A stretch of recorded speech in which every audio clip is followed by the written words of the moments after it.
Assalamualaikum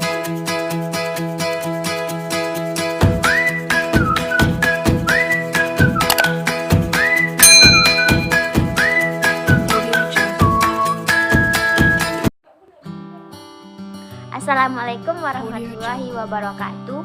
Perkenalkan, nama saya Lufia Rahmi dengan NIM 2030304025. Tugas UAS pengantar kearsipan. 1. Definisi arsip. Arsip adalah rekaman kegiatan atau peristiwa dalam berbagai bentuk dan media sesuai dengan perkembangan teknologi informasi dan komunikasi yang dibuat dan diterima oleh lembaga negara, pemerintah daerah, lembaga pendidikan, perusahaan, organisasi politik, organisasi kemasyarakatan, dan perseorangan dalam pelaksanaan kehidupan bermasyarakat, bangsa, dan bernegara. 2. Fungsi, manfaat, dan tujuan arsip. Fungsi arsip. 1. Sebagai sumber ingatan bagi organisasi atau perorangan jika lupa dengan isi dokumen. 2. Sebagai sumber informasi bagi pemimpin yang membutuhkannya dalam menghadapi permasalahannya. 3. Sebagai bahan penelitian. Arsip merupakan data dan fakta yang otentik untuk dijadikan dasar pemikiran penelitian. 4. Sebagai gambaran peristiwa masa lampau atau sebagai bukti sejarah.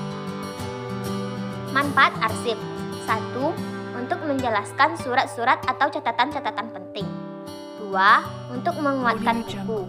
3. Untuk dokumen sejarah, foto, maupun arti serta peristiwa yang bersejarah dan penting lainnya. 4. Untuk bahan studi dan ilmu pengetahuan. 5. Untuk catatan sebagai bahan penyelidikan dan pemikiran demi kemajuan. Tujuan arsip. 1. Agar arsip terpelihara dengan baik, teratur, dan aman. 2. Jika dibutuhkan bisa ditemukan dengan cepat dan tepat.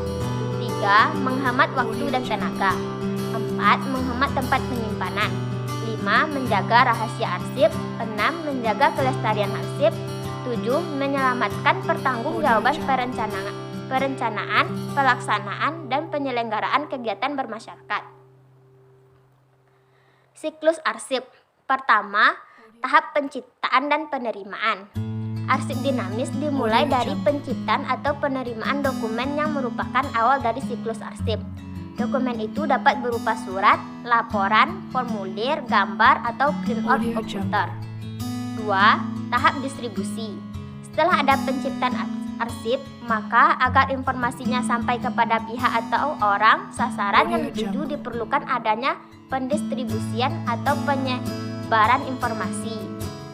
Caranya bisa melalui kurir, pos, email, dan sebagainya. 3. Tahap penggunaan. Setelah pihak-pihak yang berkepentingan menerima arsip yang dimaksud, kemudian digunakan untuk kepentingan tertentu sesuai maksud dan tujuan penciptaannya. 4. Tahap pemeliharaan. Arsip aktif yang sudah mengalami penurunan fungsinya karena kegiatan sudah selesai kemudian menjadi inaktif, tetapi harus dipelihara karena menjadi sumber informasi, sumber data, dan sebagai bahan bukti pertanggungjawaban. Pada tahap ini, arsip dinamis diberkaskan menurut urutan atau susunan yang telah ditentukan sebelumnya. 5.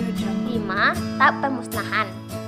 Arsip dinamis inaktif yang sudah habis masa simpan dan tidak mempunyai nilai khusus yang dianggap permanen dapat dimusnahkan, sehingga tidak memenuhi ruangan penyimpanan serta tidak menimbulkan pemborosan.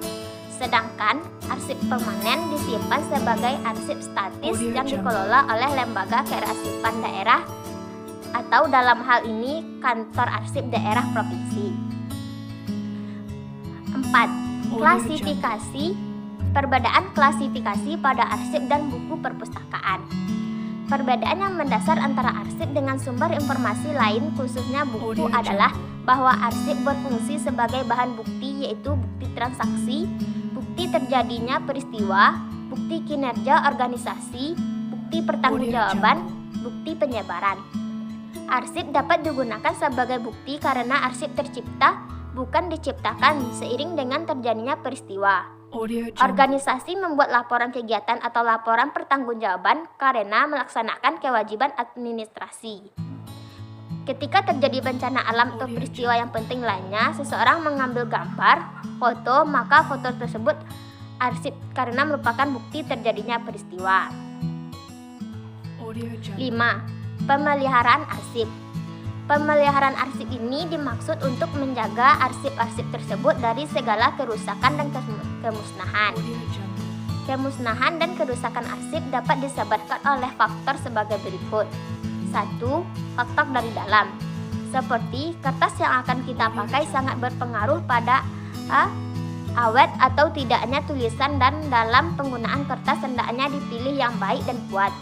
Tinta yang akan digunakan hendaknya disesuaikan dengan kebutuhan. 2. Faktor dari luar. Seperti kelembapan udara yang tidak terkontrol akan menimbulkan jamur sehingga kertas menjadi lembab dan rusak. Udara yang terlampau kering yang akan merusak kertas. 6.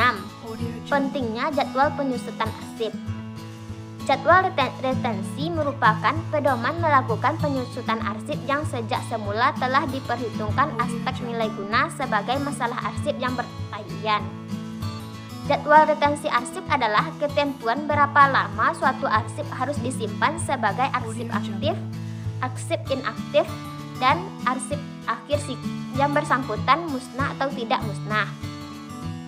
Penggunaan jadwal retensi arsip sebagai alat kontrol untuk mengetahui kelas, bobot informasi, dan nilai guna arsip sejak arsip diciptakan, sebagai dasar untuk mengidentifikasi dan menyeleksi arsip vital, penting dan tidak penting, sebagai dasar pemindahan arsip inaktif dari unit pengelola ke unit kearsipan, sebagai dasar untuk memusnahkan arsip yang sudah tidak mempunyai nilai guna, dan sebagai alat bantu penyusutan arsip di OPD.